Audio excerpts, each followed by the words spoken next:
Welcome to This Explainer. Take a second, just settle in. Because today, we're going to slow things right down. Way down. Usually, when we think about things that ruin our relationships, we picture these big, loud, obvious blow-ups, right? Like an explosive argument, a sudden betrayal, or some massive clash of opinions that just sucks the air out of the room. But today, we're diving into something completely different. A silent relationship killer. And the crazy thing is, what we're looking at today doesn't come from anger or malice. Ironically, it comes from the exact opposite. It stems from understanding. It's the super subtle, almost invisible dynamic that just kind of creeps into our daily lives. And honestly, without us even noticing, it fundamentally alters how we connect with the people around us. So I want you to picture a really specific scenario. You're sitting across from someone you really care about. Maybe it's your partner at the dining room table, a close friend over coffee, or even a respected colleague, and you're explaining something to them. Now, to you, this concept is incredibly simple. I mean, it's second nature. It's totally obvious. You're laying it all out piece by piece, painting the picture exactly as clearly as you see it in your own head. But then you look at them, and it hits you. They are just not with you.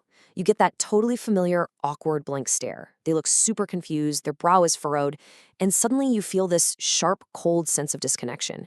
The air in the room literally gets a little heavier. You try repeating yourself, maybe a bit slower this time, maybe a little louder, but the gap just keeps widening.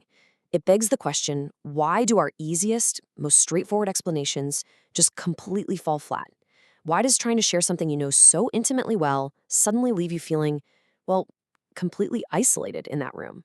Well, to figure that out, we have to look past the awkwardness of that physical room, past those strained expressions, and look directly into the hidden mechanics of the brain. Psychologists actually have a very specific diagnosis for this whole phenomenon, and it completely flips how we usually think about communication right on its head. It turns out one of the weirdest, most unexpected side effects of being highly knowledgeable is something called the curse of knowledge. And, notice exactly how they phrase that.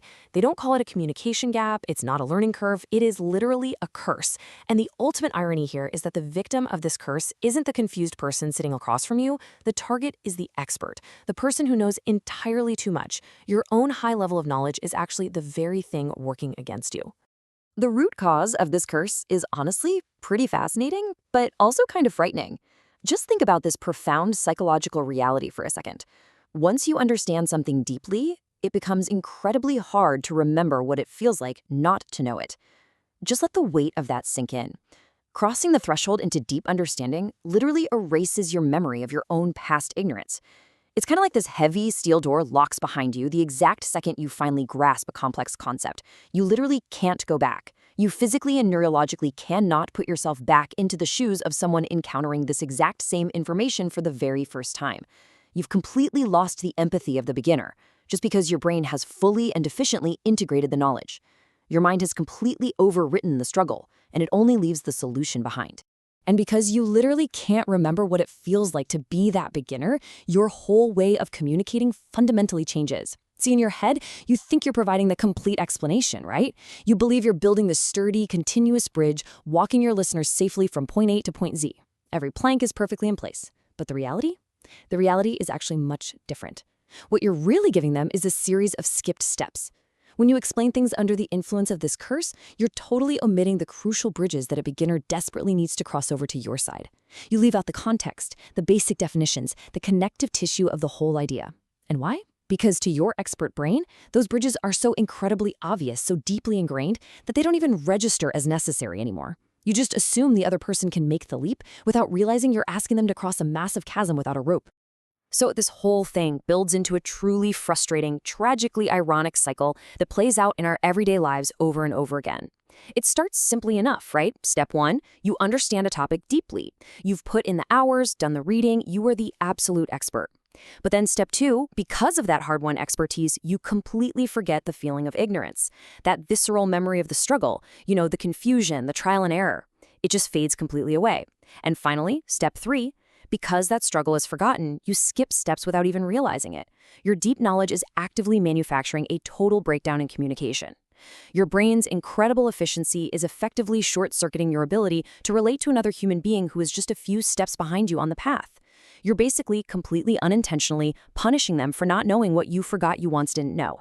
Now, the immediate fallout from this cycle is incredibly relatable, and let's be real, it's exhausting because you are unknowingly skipping all these steps. People constantly misunderstand you.